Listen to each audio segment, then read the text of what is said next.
एक मास है या एक फायर क्रैकर है, पटाखा होता है ना फायर क्रैकर, वो अपने रेस्ट में है, हमने इसको जलाया, वो फूटा। इमेजिन करो उसके 3 टुकड़े हुए, 3 पार्ट हुए। एक पार्ट ऊपर की ओर गया v वेलोसिटी के साथ, दूसरा पार्ट x डायरेक्शन में गया v वेलोसिटी के साथ। तो बोलेगा भाई तीसरा पार्ट किधर जाएगा, कितनी वेलोसिटी के साथ जाएगा। सुनो फिर से, एक फायर क्रैकर है जिसका मास m है,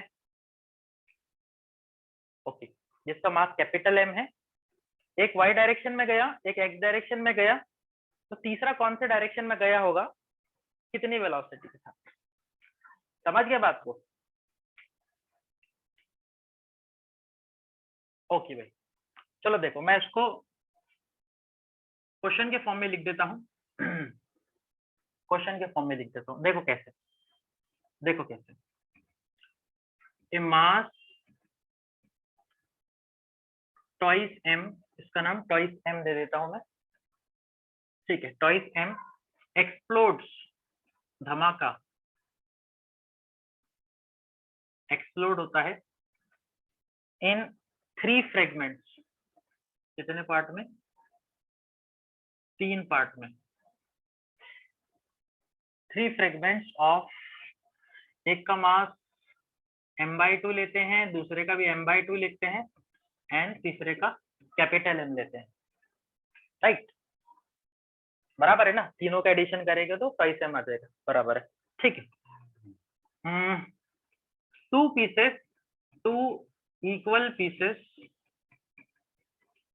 went perpendicular to each other, जिसमें से 2 कहाँ गए, एक दूसरे को परपेंडिकुलर गए, y में गया होगा, एक x में गया होगा, ऐसा सोच लेंगे। कॉमा देन, अच्छा, each other with velocity v, with velocity v, velocity को v नाम दे दिया, comma then find velocity of third mass, velocity of third mass, ठीक है। ऐसा क्वेश्चन के फॉर्म में बना दिया मैंने, इसको पढ़ो एक बार। ट्वाइस m एक्सप्लोड होता है, फूटता है 3 फ्रेगमेंट में, m/2, m/2 और m, जिसमें से 2 part perpendicular to each other जाते हैं, तो तीसरा पार्ट किधर जाना चाहिए, कितनी स्पीड से जाना चाहिए। बच्चों ये मोमेंटम कंजर्वेशन का क्वेश्चन है। कभी भी तुमने ऐसा खेल कभी नहीं देखा होगा कि तुमने कोई एक्सप्लोड किया या कोई चीज को धक्का दिया और सारी चीज एक ही डायरेक्शन में जा रही है। नहीं समझा? देखो मैं तुम्हें बोलता हूँ भाई चेयर को पुश करो, चेयर को पुश करो, तुमने ऐसे हाथ से चेयर को धक्का दिया, चेयर कहाँ गई, फॉरवर्ड डायरेक्शन में। तुम्हारे हाथ को झटका किधर लगा, तुम्हारे हैंड पे फोर्स किधर लगा, बैकवर्ड डायरेक्शन। तभी तो मोमेंटम कंजर्व होगा, तभी तो मोमेंटम कंजर्व होगा ना भाई। किसी को तुम धक्का देते हो तो वो तुम्हें इक्वल अपोजिट धक्का पीछे की डायरेक्शन में देता है। एग्री कर रहे हैं सब बात? ऐसे जब कोई चीज एक्सप्लोड होती है, तो कोई चीज एक्सप्लोड होती है फ्रेगमेंट्स में, तो 2-3 पार्ट इधर जाते हैं, तो 2-3 पार्ट ऑपोजिट डायरेक्शन में भी जाते हैं। जैसे तुमने बुलेट वाला एग्जांपल दिया, गन से हमने बुलेट को फायर किया, बुलेट गया आगे, गन को झटका लगा पीछे। सारे प्रैक्टिकल एग्जांपल दे रहा हूँ। बॉलर बॉल डाल रहा है, बॉलर ने बॉल को आगे डाला, लेकिन उसको मोमेंटम पीछे से जनरेट करके आना पड़ा। Conservation of momentum, conservation of momentum. और मोमेंटम वेक्टर क्वांटिटी होता है, डायरेक्शन का इंपॉर्टेंस होता है। देखो अभी तो मैं इसको एक प्रैक्टिकली रियलाइज करने की कोशिश करता हूँ। ये ट्वाइस m है, ये रेस्ट पे है, मान लो रेस्ट पे,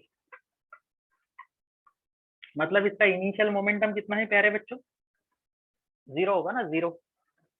p बोले तो मोमेंटम। बहुत अच्छे। अब ये 3 पार्ट में ब्रेक होता है। मैं इमेजिन करता हूँ ये वाला पार्ट m/2 है जिसकी गति v है, ये वाला पार्ट m/2 है जिसकी गति भी क्या है, v है। तीसरा पार्ट किधर गया होगा, वी डोंट नो, हमें नहीं पता किधर गया होगा। चलो देखते हैं, चलो देखते हैं। देखो भाई, देखो भैया, कैन यू टेल मी इसका मोमेंटम क्या होगा? इसका मोमेंटम क्या होगा? P1 is equal to mass into velocity. Can I write mv/2 mass into velocity. इसका मोमेंटम क्या होगा? इसका मास इंटू इसकी वेलोसिटी, हाँ या ना? ठीक। तीसरा वाला मुझे नहीं पता, फिलहाल ड्रॉ नहीं कर रहा हूं मैं।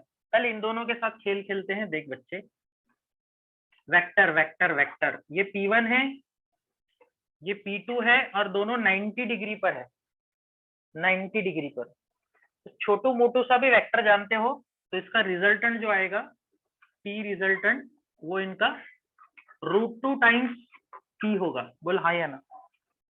अरे शॉर्टकट पता है ना, दोनों वेक्टर की मैग्नीट्यूड सेम होती है और वो 90 डिग्री पर होते हैं, तो उनका जो रिजल्टेंट होती है वो √2 टाइम्स किसी एक का मैग्नीट्यूड होगी। बोल हाँ या ना? तो मैं इसको भी P ले लेता हूँ, इसको भी P ले लेता हूँ। समझ गया मेरी बात को? सो √2 times what is the value of P? ये है value of P, m/2 into V।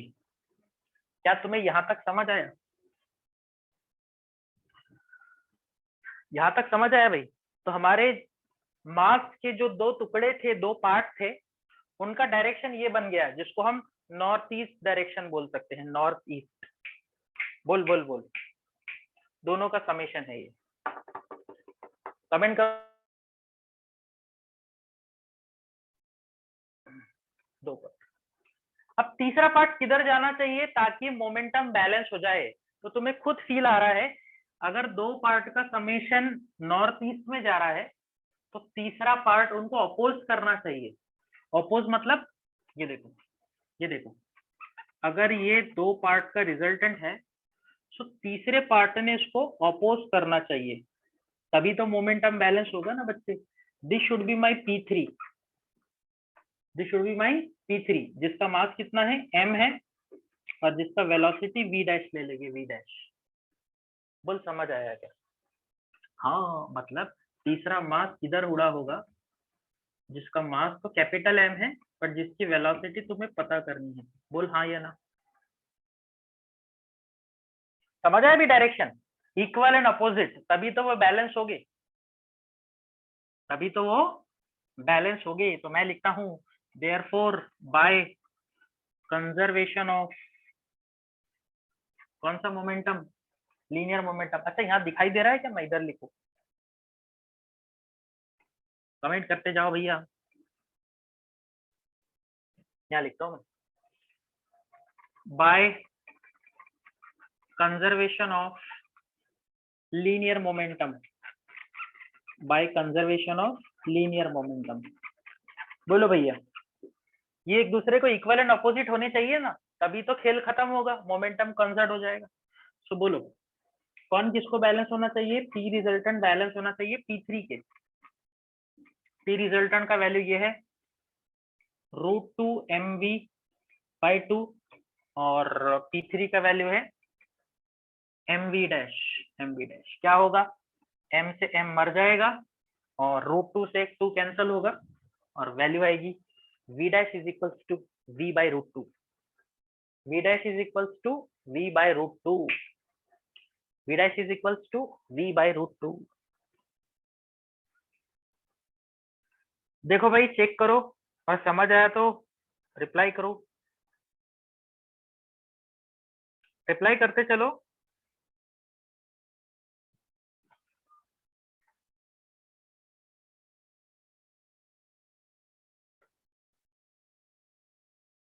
बोलो बोलो बोलो।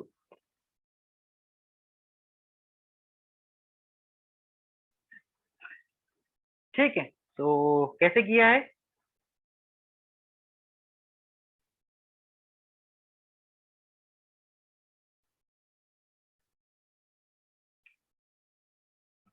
Got it?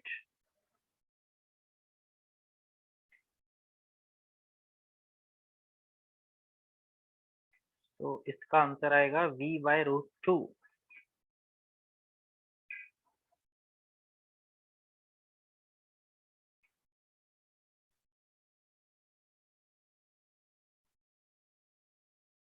बोलो भाई, एनी डाउट हियर?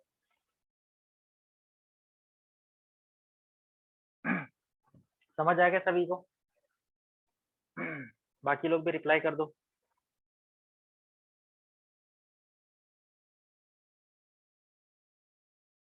फटाफट फटाफट फटाफट। क्लियर दिख रहा है ना सबको? Is it visible? चलो मैं एक और सवाल तुम्हें खुद करने लगाता हूँ, तो तुम्हें और थोड़ा सा इस पे कॉन्फिडेंस आएगा। देखो अभी, देखो अभी वैल्यूज चेंज करता हूँ मैं, वैल्यूज चेंज करता हूँ मैं। देखो भाई, हम जेई क्रैक करने जा रहे हैं, डेफिनेटली करने जा रहे हैं, तो हमें कुछ चीजों के शॉर्टकट पता होने चाहिए जिससे हमारा समय बचे। मीनिंग बता चुका हूं मैं, जैसे ये फोर्स एफ है, ये फोर्स भी एफ है, और दोनों 90 डिग्री बना रही है, तो इसका रिजल्टेंट क्या आएगा बोलो? √2f आएगा। यस और नो? बहुत अच्छे। ये एफ है, ये भी एफ है, और ये एंगल 60 डिग्री बन रहा है, तो इसका जो एंगल रिजल्टेंट आएगा वो √3f आएगा। हाँ या ना? 60 डिग्री के लिए। ठीक है, ये एफ है, ये भी एफ है, और ये 120 डिग्री है, तो इसका जो रिजल्टेंट आएगा वो कितना आएगा? ओनली एफ आएगा। एफ बोले तो कुछ भी एक वेक्टर हो सकता है, चाहे वेलोसिटी, चाहे मोमेंटम, चाहे कुछ भी, डिस्प्लेसमेंट।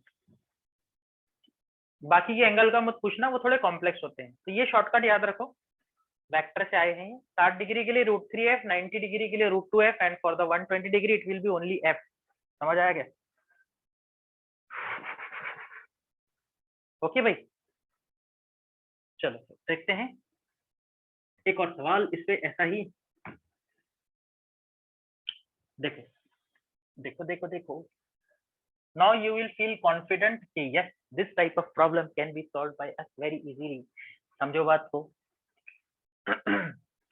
तुम्हारे पास 3m मास था, 3m, ठीक है, वो सोया हुआ था, रेस्ट पे था, तो उसका मोमेंटम क्या आएगा? 0 आएगा ना, सोई हुई बॉडी का। मैं बोलता हूँ एक टुकड़ा इधर उड़ता है, एक टुकड़ा इधर उड़ता है, इसका मास ले लेंगे, चलो ठीक है, m ले लिया, इसका मास m, इसकी वेलोसिटी लिया v, मास m, वेलोसिटी v। दूसरा पार्ट इधर उड़ा y डायरेक्शन में, उसका भी मास m, उसकी भी गति v। सवाल वही है, सवाल वही है। थर्ड पार्ट किधर उड़ेगा? वी डोंट नो, उसका भी मास m होगा, सिंपल सी बात है, बट उसका वेलोसिटी पता करना है, उसका वेलोसिटी पता करना है। Can you solve this? Can you solve this बच्चों?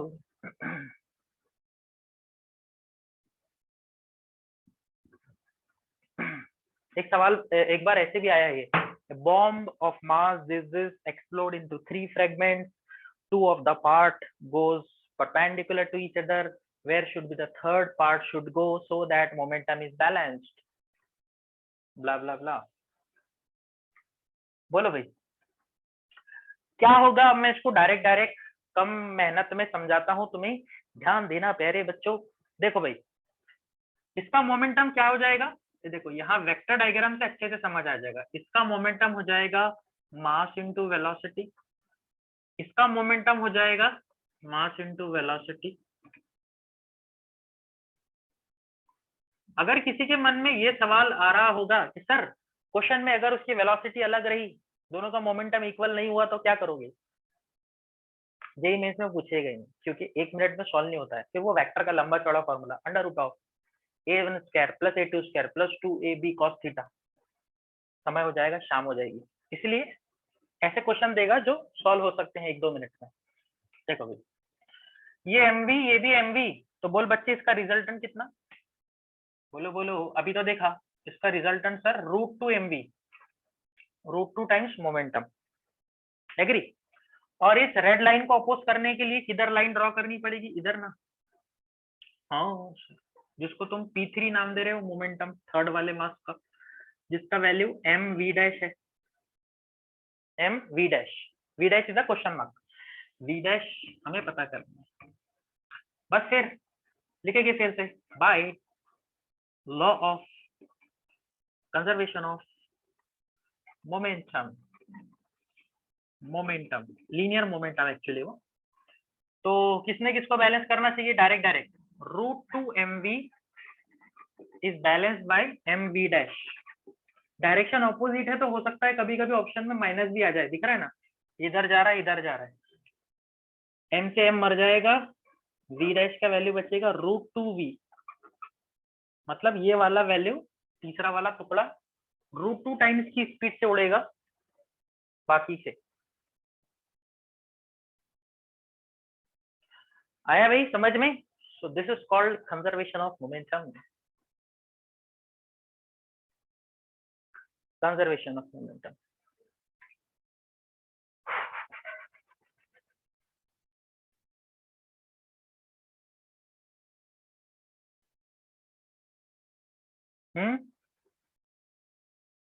बहुत अच्छी,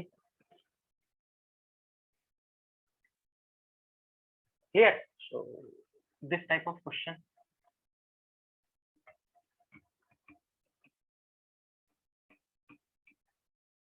ठीक है भाई। सो ऐसा स्पेस है ढूंढना अपने पब्लिकेशन में और सॉल्व करना उसको, ठीक, क्योंकि वहां वैल्यूज अलग रहेगी और तुम्हारी अच्छी खासी प्रैक्टिस हो जाएगी। प्रैक्टिस उतनी ही ज्यादा इंपॉर्टेंट है, इवन ज्यादा इंपॉर्टेंट है मेरी टीचिंग से, मैं तुम्हें खुला बोल रहा हूँ, practice is more important than the guidance and teaching. चलो कुछ और सवाल देखते हैं। Mass depending on isolation tension in the cable, छोटा सा क्वेश्चन अभी हो जाएगा। Mass of lift is 500 kg, mass of lift, lift का मास दिया है 500 किलोग्राम, बराबर है 500 kg। When it ascend, when it ascends बोले तो ऊपर चढ़ना, जब वो ऊपर चढ़ती है, when it ascends with with 2 metre प्रति सेकंड स्क्वायर, मतलब एक्सेलरेशन का वैल्यू दिया है, लिफ्ट का एक्सेलरेशन, एक्सेलरेशन से ऊपर चढ़ रही है, comma find find tension in the cable, tension in the cable, cable में बनने वाला टेंशन पता करो। सवाल पढ़ो, लिफ्ट का मास है, मतलब लिफ्ट है, पर्सन वर्सन नहीं है उसमें, लिफ्ट ऊपर जा रही है, लिफ्ट हौले हौले हौले ऊपर जा रही है, लिफ्ट को खींचता कौन है, केबल खींचता है, केबल में टेंशन प्रोड्यूस होता है, और लिफ्ट का मास उसको नीचे खींच रहा होगा mg, बट बड़ा कौन है, टेंशन बड़ा है, तभी तो वो ऊपर जा रही है, बोलने से नहीं समझता है, इसको ड्रॉ कर लेना। लिफ्ट को समझना कि लिफ्ट एक ब्लॉक है 500 kg का, अगर उसमें पर्सन होता तो उसका भी मास लेते थे, उसका आएगा ना mg 500g, केवल उसको ऊपर खींच रहा है टेंशन से, और लिफ्ट ऊपर जा रही है a इक्वल टू 2 मीटर प्रति सेकंड स्क्वायर पे, समझ गए बात को? बस फिर इतना छोटा सा एफबीडी तो तुम्हारे लिए कोई बड़ी बात नहीं है। Net force is equal to mass into acceleration, ma, net बोले तो कौन बड़ा कौन छोटा, ऊपर जा रहा है लिफ्ट ऊपर, तो टेंशन बड़ा होगा, माइनस 500g छोटा होगा, is equal to mass into acceleration, 500 a लिख देता हूँ, बाकी का काम तुम्हें खुद, समझदार बच्चे हो तुम। g का वैल्यू 10 ले लेते हैं और a का वैल्यू 2 दिया है 2, ये टर्म को इधर मल्टीप्लाई करो तो इसमें से 500 कॉमन आ जाएगा और यहाँ बचेगा 10 + 2 मतलब 12, 12 5 60, 6000 न्यूटन का टेंशन बनेगा केबल में, ऑफकोर्स उसके वेट से ज्यादा बनना चाहिए, सोचो ना, 5000 से कम बनता तो लिफ्ट नीचे आ जाती। एग्जैक्टली 5000 बनता तो लिफ्ट ना ऊपर जाती ना नीचे आती, वहीं रहती।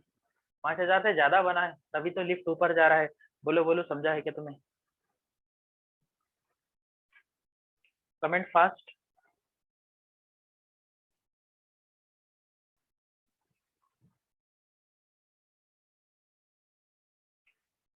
यस भाई, इज इट ओके? ठीक है, बहुत अच्छे। बाकी लोग भी रिप्लाई कर दो भाई, वर्दा की तरह। पर्सन अगर बैठा होता लिफ्ट में, खड़ा होता, जो भी रहता, उसका भी मास लिया जाता। ठीक है, या सिर्फ पर्सन का मास दिया जाता तो हम लिफ्ट का मास नहीं लेते, मतलब वो क्वेश्चन पे डिपेंड करता है। दोनों का मास अलग अलग दिया तो दोनों का काउंट करना, सिर्फ एक का मास दिया तो एक का मास लेना। समझ गए बात को? स्क्रीनशॉट ले लो, टेक अ स्क्रीनशॉट। नीचे आती लिफ्ट तो भी टेंशन प्रोड्यूस होता था, बट लेकिन नीचे वाला फोर्स बड़ा होता था। 500 G minus T equal to MA। ठीक है, so you have done a good practice on it.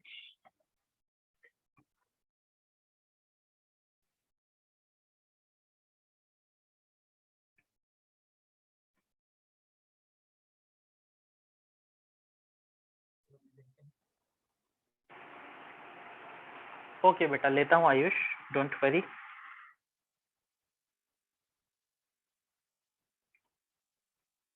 Okay, ये ट्रेन वाला क्वेश्चन तो हो गया अपना, वो डस्ट मूव हो रहा था उसके ऊपर, वो तो हो गया। Spring balance the lift start ascending. एक क्वेश्चन ऐसे दिया है, boy whose mass is 50 kg stand on spring balance. Spring balance मतलब वेइंग मशीन समझने का उसको। Lift start to ascend, lift ऊपर जा रही है, यही वाला सवाल है। सिर्फ पर्सन के मास में दिया है, वो बॉय का मास में दिया है। ठीक है, तो रीडिंग क्या होगा मशीन का केजी में, ऐसा सवाल करवाया मैंने। Rocket ejecting 550 km/s, speed of the acceleration force, accelerating force on the rocket, accelerating force on the rocket। कल एक क्वेश्चन करवाया था मैंने आपको, जिसमें कन्वेयर बेल्ट पे मास गिर रहा था, मास गिर रहा था, जिसके कारण कन्वेयर बेल्ट स्लो हो रहा था, तो हमें एक्स्ट्रा फोर्स निकालनी थी। Same question can be asked in the rocket, कि रॉकेट ऊपर जाता है तो उसका मास कम होते चलता है, dm/dt, रेट ऑफ फ्यूल बोलते हैं उसको। लेके हम इसको, अच्छा ये लंबी टॉपिक है थोड़ा सा, वो एक दिन पूरा ले लूंगा उसको, तो छोटे से एग्जांपल तुम खुद समझ सकते हो। राइट, ऊपर जा रहा है rocket, accelerating force on the rocket, तो उस पर फोर्स पता करनी है। ओके,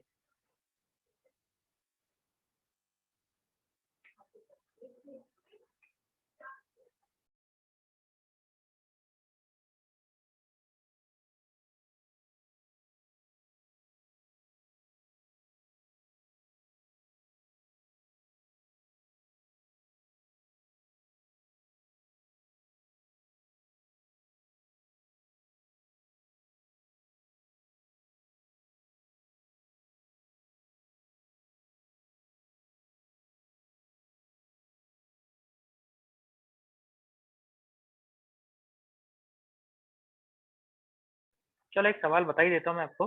लिखो question, rocket ejecting, rocket ejecting 0.05 kg, लिखो भाई, रॉकेट इजेक्टिंग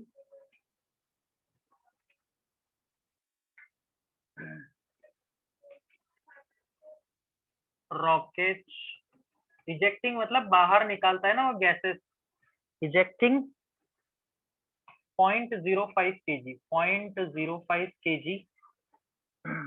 फ्यूल भी बोल सकता है, गैसेस भी बोल सकता है, गैसेस पर सेकेंड, पर सेकेंड में दिया, याद रखना, कभी कभी पर मिनट में भी देता है, चेंज करना होता है उस समय। At a speed, at a speed, speed का वैल्यू दिया है 600 मीटर पर सेकेंड। कितनी स्पीड से गैस बाहर निकाल रहा है वो? 600 मीटर पर second. Find accelerating force, find accelerating force on rocket rocket rocket rocket. ये कॉन्सेप्ट मैं एक दिन अच्छे से लेता हूँ, इसको समय चाहिए, इसको पूरा दिन चाहिए एक, बट इसके छोटे मोटे से सवाल नॉर्मल कॉन्सेप्ट से हो जाएंगे। देखो कैसे, ये रॉकेट है, ठीक है, मेरी ड्राइंग बहुत गंदी है तो रॉकेट पे ध्यान मत देना, कंसेप्ट पे ध्यान देना, ठीक है भैया। रॉकेट में से जो गैस बाहर निकलती है वो ऐसे, जो गैसेस बर्न आउट हो रही है ये कहाँ जा रही है, नीचे नीचे नीचे फोर्स लगा रही है, जिसके कारण रॉकेट को मोमेंटम कहाँ मिल रहा है, ऊपर ऊपर ऊपर, right right right right right. तो गैसेस पे लगने वाली फोर्स नीचे और रॉकेट का मोमेंटम ऊपर, तभी तो उसको ऊपर जा रहा है वो, मोमेंटम कंजर्वेशन। अगर वो नीचे बर्न ना करता तो क्या वो ऊपर जा पाता? अगर बॉलर पीछे से भाग कर ना आता तो क्या वो फास्ट बॉल डाल पाता? समझ रही बात को? ऐसा ही कॉन्सेप्ट है, ऐसा ही कॉन्सेप्ट है। तो मैंने आपको बताया था कि जो हमारा फोर्स का फॉर्मूला होता है वो क्या होता है, F is equal to M A plus V D M by D T, V D M by D T. ये वाली वैल्यू क्या है प्यारे बच्चों, ये वाली वैल्यू यहाँ लिख देता हूँ, DM by D T unit से पहचानना हमेशा, शब्दों से नहीं। केजी पर सेकेंड मतलब मास अपॉन टाइम दिया है, 0.05 केजी पर सेकेंड, बहुत अच्छे। वेलोसिटी दिया है हमें, वेलोसिटी भी लिख देता हूँ 600 मीटर प्रति सेकेंड की रफ्तार से, और बोला है कि कितना एक्सेलरेटिंग फोर्स लग रहा है उसके ऊपर, ऊपर जा रहा है, वो ऊपर जा रहा है, राइट, ऊपर जा रहा है, ठीक है। कहीं भी एक्सेलरेशन का वैल्यू दिया है क्या रॉकेट का, देखो रॉकेट का एक्सेलरेशन दिया है क्या, बिल्कुल नहीं दिया है। तो ये वाली वैल्यू को कट कर देना, कल भी मैंने आपको ये सिखाया था कन्वेयर बेल्ट वाला एग्जांपल। तो फॉर्मूला सिर्फ इतना बचेगा, तो फोर्स का फॉर्मूला आ जाएगा v बोले तो 600, dm बाई dt बोले तो 0.05। ये 2 पॉइंट से ये डेसिमल हट जाएंगे और 6 5 आ जाएगा 30, बोल हाँ या ना, 6 5 आ जाएगा 30।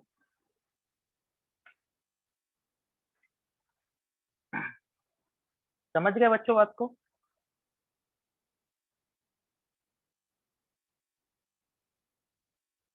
अगर रॉकेट का मास भी दे देता कि इतने केजी का रॉकेट है, और तुम्हें बोलता भाई रॉकेट पे 2 मीटर पर सेकेंड स्क्वायर का एक्सेलरेशन भी लग रहा है, तो पूरा formula M A plus V D M by D T, right. तो ये फॉर्मूला तभी लगते हैं जनरली जहां पर मास चेंज होता है। जैसे हम ब्लॉक को कितना भी फोर्स लगाएंगे, ब्लॉक का मास कभी चेंज होता है क्या? नहीं होता है।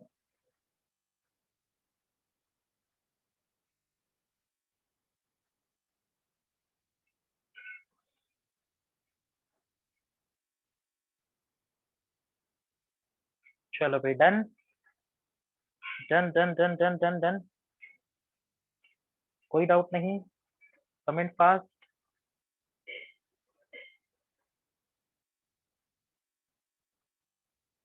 चलो भाई धीरे धीरे हौले हौले कॉन्सेप्ट क्लियर होते जा रहे हैं आपके। अब मैं एक और कॉन्सेप्ट लेता हूँ जो कि और भी ज्यादा इंपॉर्टेंट है, इसी का एग्जाम्पल, मतलब इसी लॉ का एग्जाम्पल।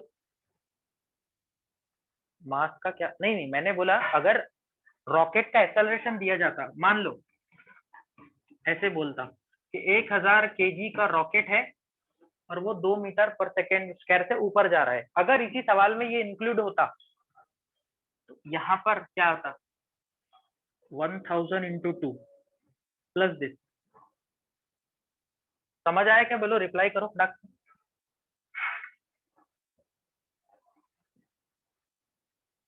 ठीक है, सो मैं साइड बाय साइड तुम्हें एक्स्ट्रा चीजें भी बताते चलता हूँ, वो डाइजेस्ट होती है तो बहुत अच्छी बात है, और कभी बाउंसर जाएगा तो उसको डक कर देना, लीव कर देना, ठीक है, वरना कैच आउट हो जाओगे तुम।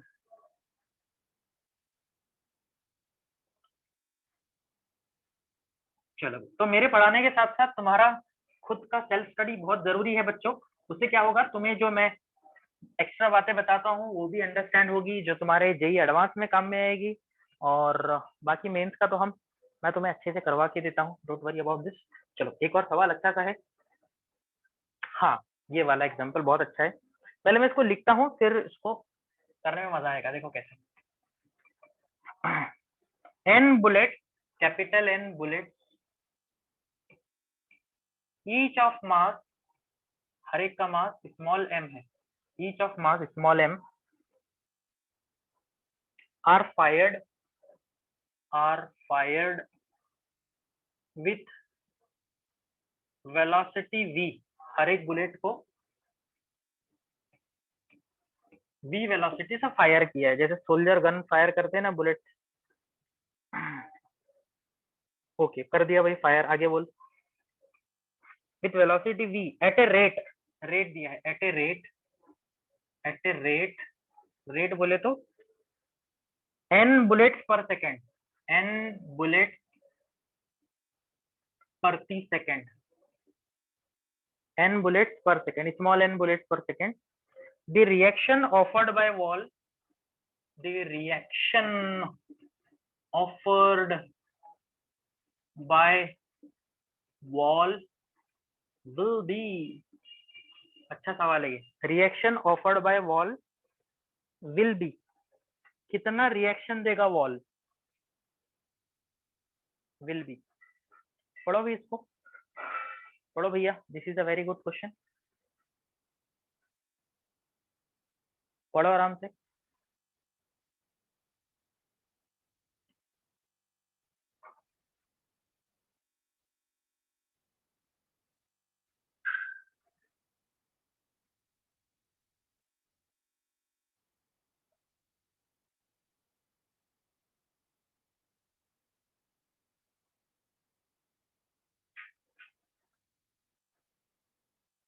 पढ़ लिया क्या भैया?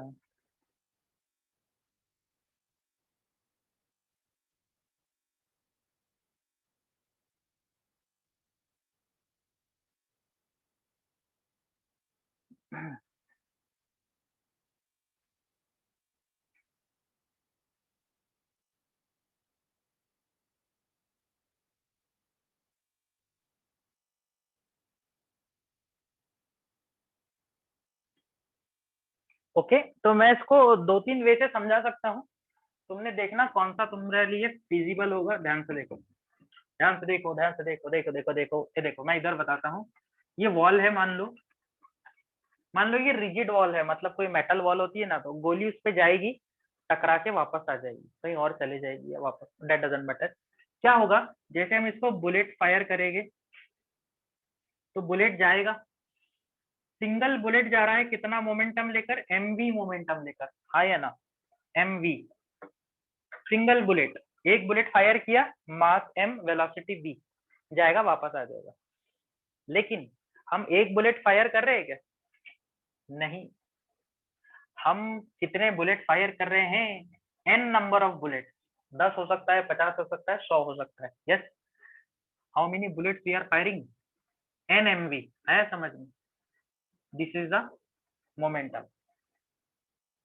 दिस इज द मोमेंटम, समझ गया बात को? अब यही मोमेंटम तो बैक होगा ना, यही मोमेंटम तो बैक होगा, हमने वॉल को रिजिड कंसिडर किया। मान लो मैं 10 के मोमेंटम से भेजता हूँ बुलेट को, तो वापस भी 10 से आएगी ना वो, अगर कोई लॉस नहीं हो रहा है तो रिटर्न होते समय भी सेम मोमेंटम आएगा, रिटर्न होते समय भी सेम मोमेंटम आएगा। आ रही बात समझ? बट तुम्हें मोमेंटम पता नहीं करना है, तुम्हें रिएक्शन पता करना है। रिएक्शन का मतलब होता है फोर्स, रिएक्शन का मतलब क्या होता है, फोर्स। तो मैं लिख देता हूँ, रिटर्न वाला मोमेंटम भी कितना होगा, एन एम बी होगा ना, एन एम बी इतना है, केवल निगेटिव डायरेक्शन में होगा। फिलहाल डायरेक्शन में चर्चा नहीं कर रहे हैं, समझ गया बात को, एन एम बी। सो भैया, रिएक्शन ऑफर्ड का मतलब होगा, रिएक्शन ऑफर्ड का मतलब होगा रिटर्न वाली फोर्स, रिटर्न्ड फोर्स, वो फोर्स जो वापस आ रही है, ये वाली आधी आधी, जाने वाली नहीं, सिर्फ आने वाली, जाने वाले आने वाले। देख इधर, अभी फोर्स की डेफिनेशन हमें नहीं पता, न्यूटन ने सही डेफिनेशन बताई थी। Rate of change of momentum is called as force. बोल हाँ या ना, dp बाई dt या फिर डेल्टा p बाई डेल्टा,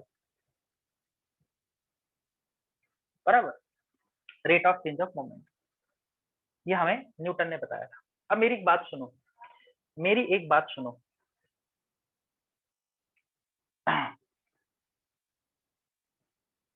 ये मोमेंटम कितना है, आने वाला मोमेंटम कितना है, ये देखो आने वाला मोमेंटम कितना है, बोलो बोलो बोलो जल्दी से, nmv है, nmv।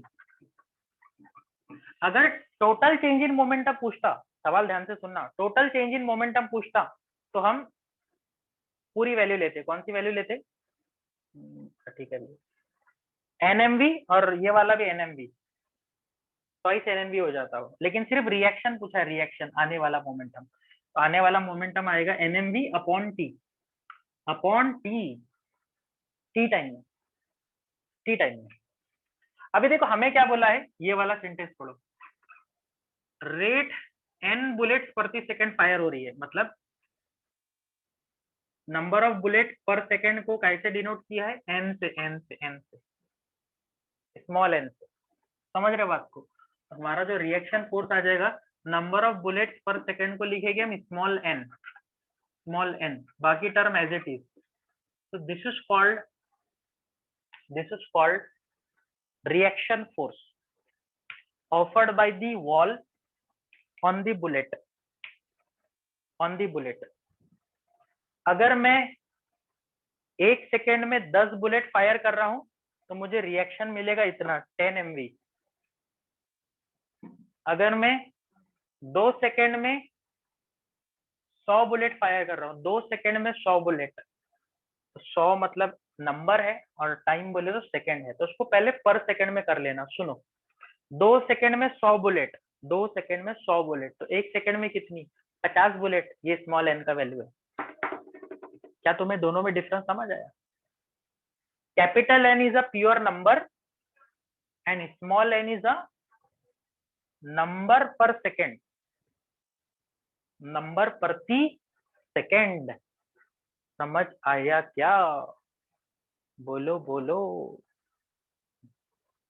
हाँ, अगर तुम्हें ऐसा बोलता था ये find rate of change of momentum, मतलब जाने का और आने का मोमेंटम कितना चेंज हुआ, तो बोलो, यहाँ नोट करके लिखता हूं मैं, what is delta P final minus initial, P2 minus P1, P2 इधर नेगेटिव डायरेक्शन में माइनस NMV, माइनस ये पॉजिटिव डायरेक्शन में NMV, ये हो जाता था -2 NMV।